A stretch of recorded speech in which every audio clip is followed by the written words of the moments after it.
जरा सोचिए, अगर पूरी दुनिया की कहानी को सिर्फ एक दिन में समेट दिया जाए तो। चलिए 10 नवंबर 2025 की बात करते हैं। सिर्फ 24 घंटों के अंदर दुनिया भर के बाजार बदल गए, एक बहुत बड़े खतरे को टाल दिया गया और देशों के भविष्य पर बड़ी बड़ी बहसें हुईं। तो आइए इस एक दिन की घटनाओं में गहराई से उतरते हैं और देखते हैं कि ये हमारी दुनिया के बारे में हमें क्या सिखाता है। एक दिन में आखिर क्या कुछ हो सकता है? सवाल सुनने में तो बड़ा सीधा साधा लगता है ना?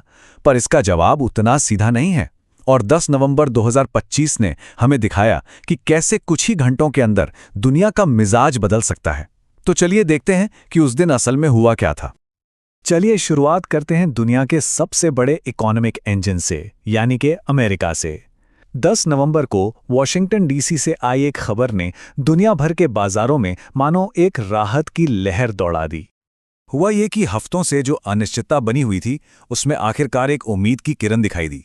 अमेरिकी सरकार, जो एक लंबे और नुकसानदेह शटडाउन में फंसी हुई थी, अब ऐसा लग रहा था कि वो फिर से खुलने की कगार पर है।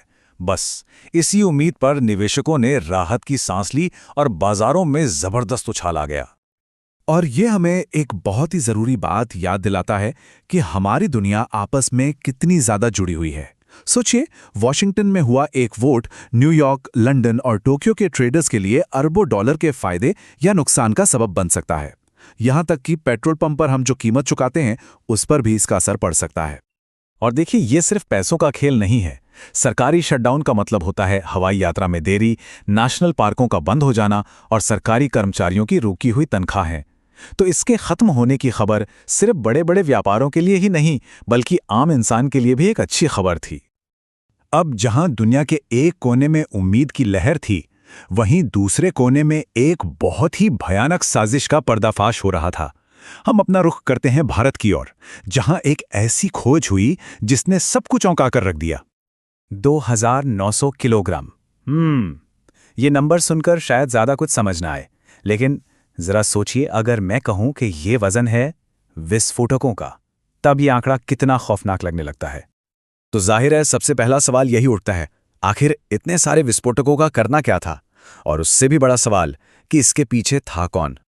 जब अधिकारियों ने इस मामले की तह तक जाना शुरू किया, तो एक ऐसे नेटवर्क का पर्दाफाश हुआ जो जितना बड़ा था, उतना ही हैरान करने वाला भी। ये नेटवर्क कई राज्यों में फैला हुआ था और इसमें जो लोग शामिल थे, उनके बारे में सुनकर तो होश ही उड़ जाएं। डॉक्टर, इंजीनियर, मतलब समाज के पढ़े लिखे सम्मानित लोग।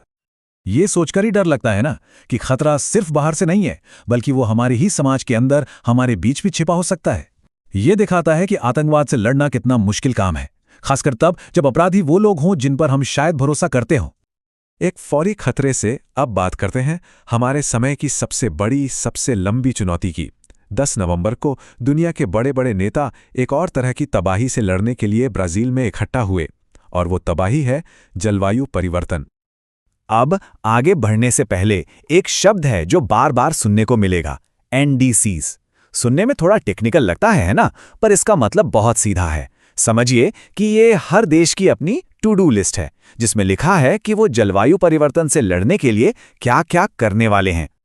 तो इस बार की मीटिंग में मेज पर क्या क्या है? देखिए, 3 बड़ी बातें हैं। पहली, देशों को अपनी क्लाइमेट योजनाओं को अपडेट करना है और उन्हें पहले से ज्यादा बेहतर बनाना है। दूसरी, ये तय करना है कि विकासशील देशों को क्लीन एनर्जी की तरफ जाने के लिए पैसा कहां से मिलेगा। और तीसरी, और शायद सबसे बड़ी बात, क्या हम आखिरकार जीवाश्म ईंधन यानी कोयला, तेल और गैस को अलविदा कहने के लिए तैयार हैं? देखिए, ये सिर्फ पिघलते ग्लेशियरों की बात नहीं है। इस कॉन्फ्रेंस में जो भी फैसले लिए जाएंगे, वो ये तय करेंगे कि आने वाले दशकों में खरबों डॉलर का निवेश कहां होगा। यही फैसले दुनिया के देशों के आपसी सहयोग का भविष्य भी तय करेंगे। दांव पर बहुत कुछ लगा है।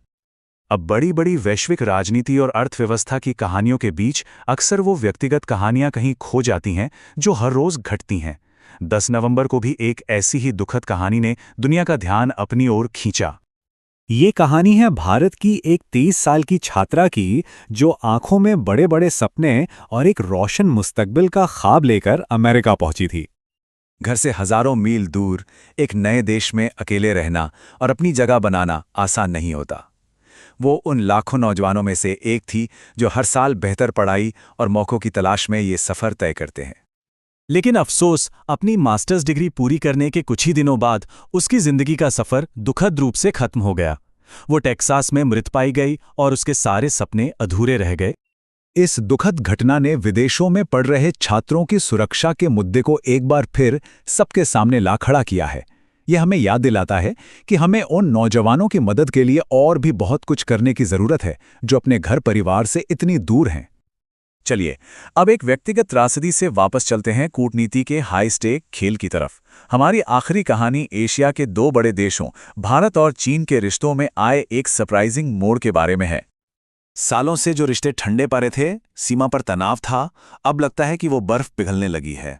दोनों देशों के बीच सीधी उड़ानें फिर से शुरू हो गई हैं और सांस्कृतिक मेलजोल भी दोबारा शुरू होने जा रहा है। ये एक बहुत बड़ा बदलाव है। देखिए, जब ये दो बड़े पड़ोसी जिनके पास परमाणु हथियार हैं आपस में बात करते हैं तो पूरी दुनिया कान लगाकर सुनती है। उनके रिश्तों का सीधा असर इस पूरे क्षेत्र की स्थिरता, ग्लोबल व्यापार और दुनिया में ताकत के संतुलन पर पड़ता है। तो एक दिन और ये 5 कहानियां, एक बाजार में उछाल, एक आतंकी साजिश का पर्दाफाश, एक क्लाइमेट समिट, एक दुखद हादसा और 2 देशों के रिश्तों में सुधार। सुनने में यह सब भले ही बिखरा हुआ लगे, लेकिन यही तो हमारी दुनिया की तस्वीर है, जटिल, एक दूसरे से जुड़ी हुई और हमेशा बदलती हुई। ये हमें क्या बताता है? शायद यही कि हर दिन, हर पल, कहीं ना कहीं इतिहास लिखा जा रहा है।